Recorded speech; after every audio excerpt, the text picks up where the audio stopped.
Xiaomi has been at the forefront of technology and more specifically photography for quite some time now. And this year with the Xiaomi 15 Ultra, they're pushing the boundaries even further. So if you're a seasoned photographer looking at traveling light or just someone wanting to sharpen their photography skills, is the Xiaomi 15 Ultra for you? Well, let's find out. So to test out what the Xiaomi 15 Ultra is really capable of, I had to bring you here to what I like to call my office with a view. Because to do this phone justice, I had to take you to an amazing location, which is called the Snake Woodlands. And I mean, look at these views. Right, so we've got a lot of ground to cover, so I'm going to start making my way all the way down and head towards the forest. So whilst I'm heading down, I thought I'd turn the action cam on and start talking to you guys. So first thing first, I just want to say that I bought the Xiaomi 15 Ultra with my own money. So it's not a video sponsored by Xiaomi by any means, but I did reach out to them though to see if they could provide me with the photography kit, and they did. But again, as always, my opinions are my own, completely unbiased. We'll talk about the photography kit a bit later because, spoiler alert, it really takes things to a whole new level. Not gonna lie, I could have not picked a better day to record this video because the weather is absolutely stunning. And I mean, it's probably the hottest day. Sorry, I'm actually watching my footing here. Pretty dangerous, pretty sketchy. Yes, pretty much the hottest day so far of the year. It's reaching 29, 30 degrees, which for the UK is pretty impressive if you ask me.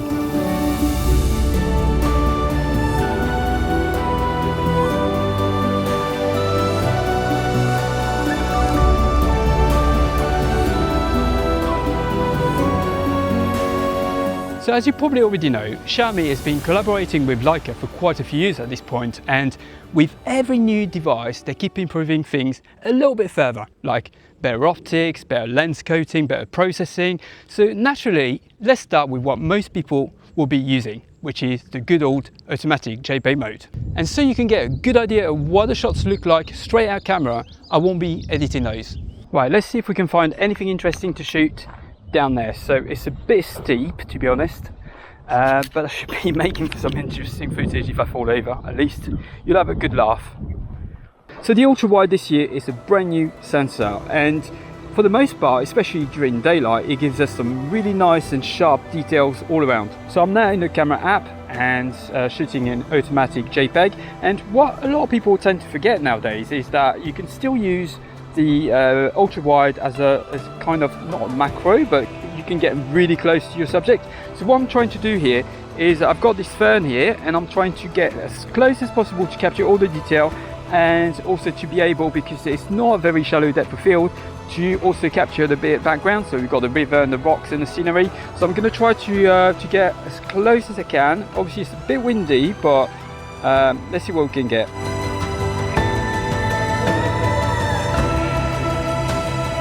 Also, when shooting in ultra wide angle, I really like to kind of distort things, and it's perfect for that, especially for like buildings and cityscapes. Obviously today we're not in the city, okay, but what I like to do is kind of like get low to the ground and shoot up, and it will distort your subject. So if we go down on this one here and then we kind of tilt, I don't know if you guys will be able to see anything here, but if we tilt the phone up, and then so we can get as much detail as we can of the tree and the leaves, but also to distort its features. So here we go.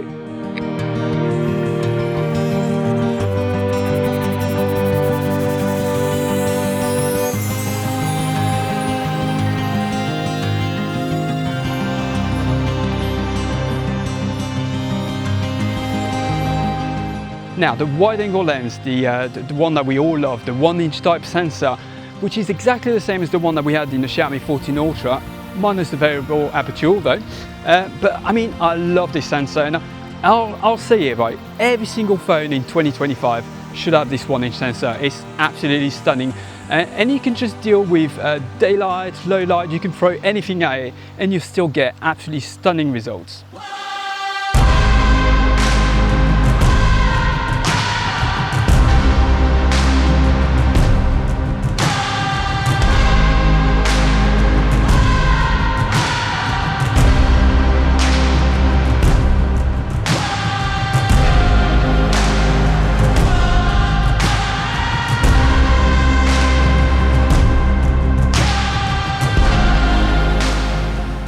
Now look what I just stumbled across. It's absolutely stunning. Look at that. So I'm going to do a few long exposures with the waterfall, see what results I can get. Probably with the main 1-inch sensor, probably best, and see what I can get. But I mean, that is the reason why I moved to Manchester. I mean, literally I live 20 minutes away from all of this.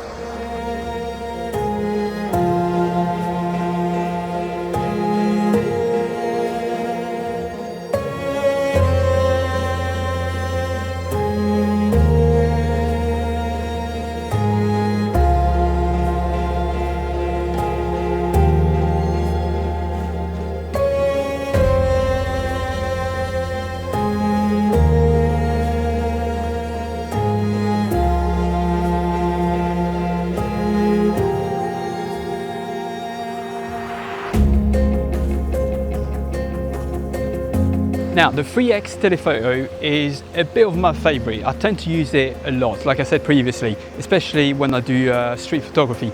But it's the same as last year.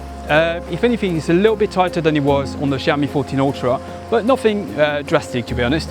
But what I think a lot of brands out there are missing out on is that in-between focal length, because most phones tend to just give you a periscope zoom and then call it a day. So you've got a massive gap between the 2x, well 1 or 2x, and the 5x or the 10x.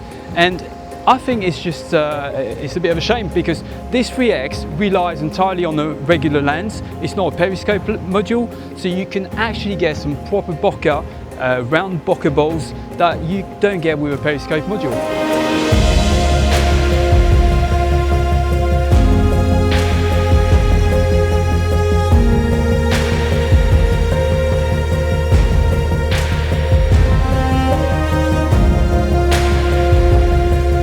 Now, when it comes to the brand new HP9 huge 200 megapixel sensor, telephoto sensor, I must say I'm very impressed. And to be honest with you, I had my reservations before I had the phone, because normally the bigger the sensor, you know, the more megapixels you try to cram on it, it doesn't bode well. But having tested it now for about the good part of a month, I must say, compared to the Xiaomi 14 Ultra, it gives some stunning results. And the Xiaomi 14 Ultra, as much as I liked the telephoto sensor, it kind of gave you some flat and mushy shots. But here on the Xiaomi 15 Ultra, it completely blows it out of the water.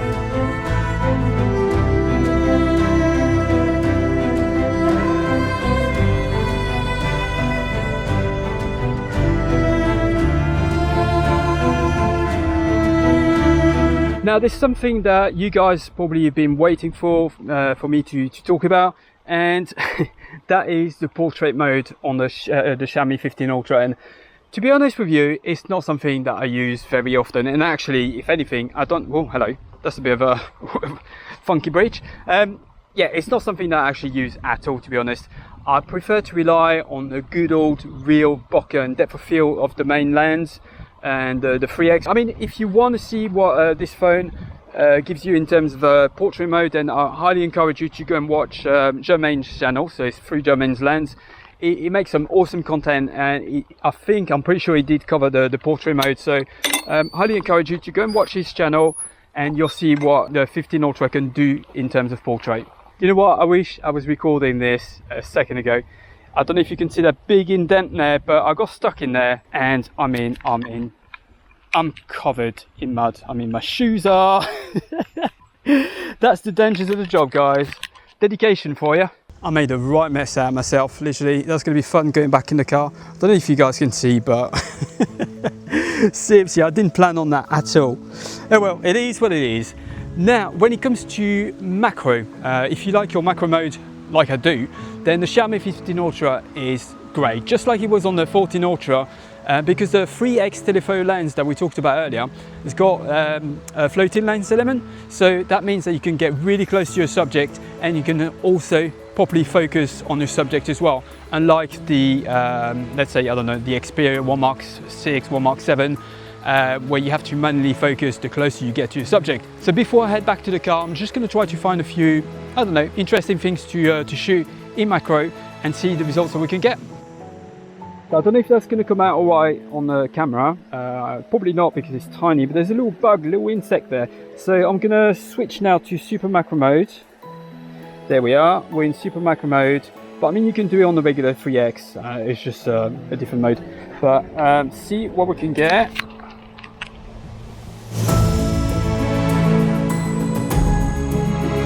Yeah, pretty happy with that, nice, clean and sharp. What I might do in the future is do a whole video dedicated to the macro mode, because I don't think, no actually I haven't done one before, and that's something that I've always wanted to do. So keep an eye out for that, because I'll be doing one pretty soon.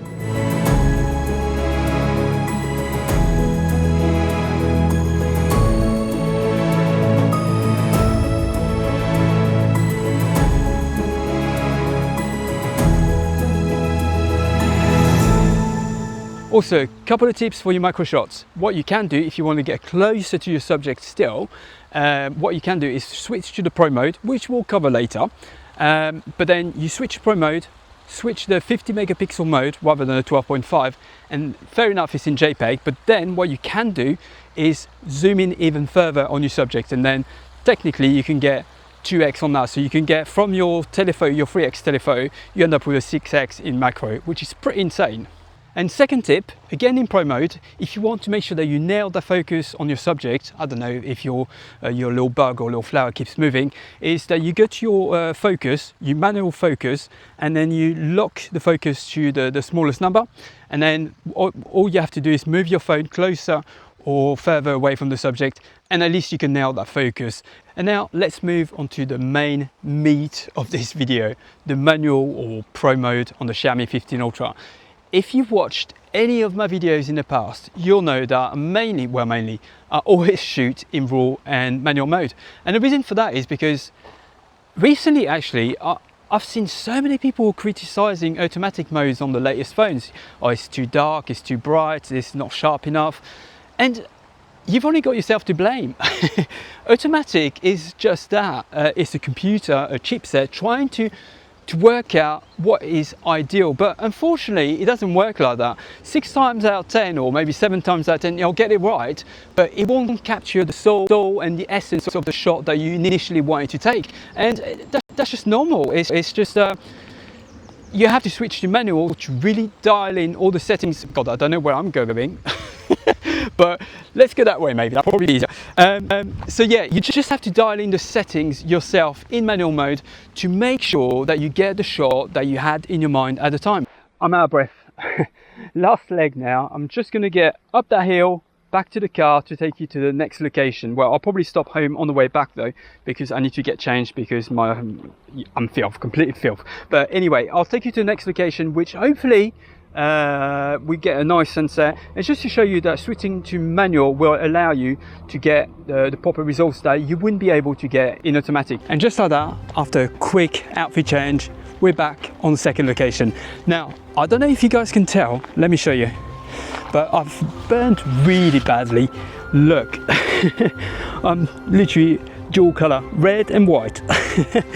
So yeah, I burnt to a crisp. My nose is like Rudolph the reindeer, literally, all red.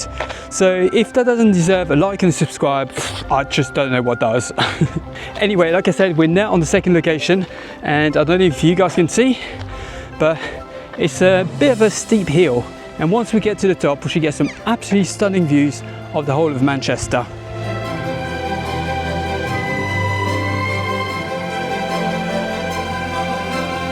So the reason why you haven't seen me using the photography kit yet is because I've been using the automatic mode. When I switch to Pro mode, I'll show you now, what I normally do is I lock my ISO to the value that I want it to be for the current scene that I'm shooting. So right now I want the ISO to be quite low, so I'm going to lock it at 50. And then what I do, I have got the shutter speed set on that little wheel here on the side.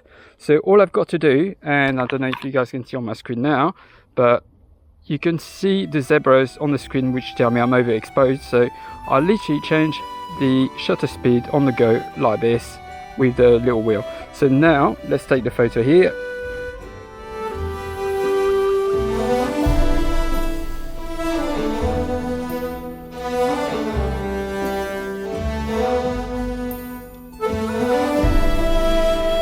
Oh, look at this horse, it's absolutely beautiful.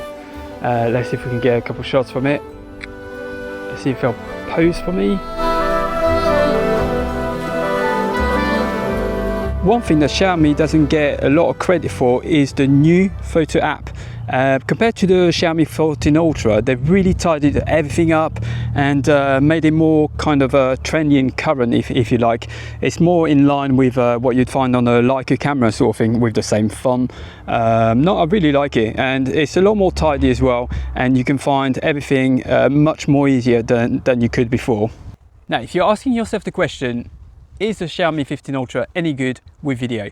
Well, this whole video, apart from the good old action cam shot, was filmed with obviously the Xiaomi 14 Ultra and the 15 Ultra, and I'm currently recording with the 15 Ultra. Having said that, if you're interested, I don't use Xiaomi's own camera app. I use a third-party one. It's called Motion Cam Pro. I used to use MC Pro 24 FPS, but there's been quite a few issues with frame rates and stuff. So basically, long story short, I'm now using Motion Cam Pro, which technically should give us some better results, because they should be recording the video in RAW format and then compressing it on the fly into a more manageable H.265 file. So, you know, if you're not into your video, just take it for granted. It's a good format to record in. Now, I know a lot of people swear by Apple when it comes to video, and as a matter of fact, it's really good, especially because you can record in ProRes. But now, using what I'm using right now, Motion Cam Pro, you can also record in ProRes. If you do need to do some video work on the Xiaomi 15 Ultra, don't be scared, go for it. It's an awesome phone. So whilst I'm waiting for the sun to go a little bit lower to get some sunset shots, I just thought I'd do a little roundup, and I just wanted to tell you whether, you know, this is the best phone in the world. Well, it isn't. No device is perfect at the end of the day. I wish the variable aperture was a thing still on the Xiaomi 15 Ultra, and I really hope that on the Xiaomi 16 Ultra it does make a comeback. I doubt it very much, but I'd love if it did. Also, whilst we're on the subject, the camera grip, as much as I actually really find it handy, useful this time around, I would love if they actually added a couple more features, like the first one, to switch between the continuous tracking focus and the single point focus. But the second feature that I would love to have is to be able to have the choice between a wide focus, so the focus is chosen by the camera itself, or the single point focus at the center of the frame, which on most cameras you can pick, but not on this. So I hope that Xiaomi can include this. And if we're going to talk about features, the one feature that I've been crying out for I don't know, months and years now, is the RAW burst mode. No phone on the market can actually do that. I've spoken to many people at Qualcomm, and it is possible to implement it. It's just down to the manufacturers to do it. So yes, if you guys at Xiaomi are watching this, please give us a RAW burst mode. It doesn't have to be like 60 frames per second, but I don't know, the choice between 5, 10, 20, maybe 30 at a push would be really, really handy. Whether you're doing some slow panning shots, or, you know, if you're in a rush and you want to make sure that you got the focus on your subject, most photographers will have their drive set to burst mode, so at least one of the pictures will be in focus. So that would be an amazing feature to implement. By the looks of things, I'm not the only one waiting for the sunset.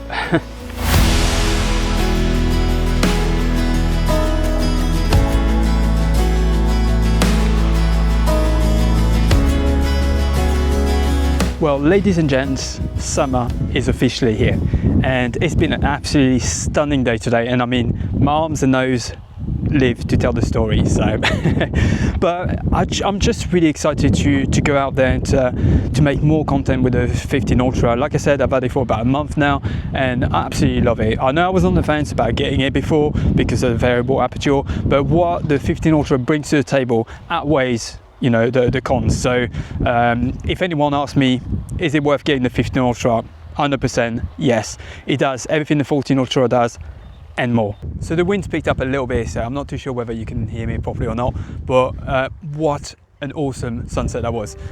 What I'll do, I'll put all the photos I took right at the end, so make sure I'll do a little montage. I recorded a few videos and took a few photos, so you see all that. But I just wanted to say thanks for watching, obviously. Like I said, there'll be a lot of content coming in the coming weeks and months now on the 15 Ultra. So make sure you, if you enjoyed this video and if it helped you out, again, make sure you like it. And if you're not subscribed to the channel yet, well, you know what to do. But once again, thanks for watching and I'll see you all in the next one. Bye.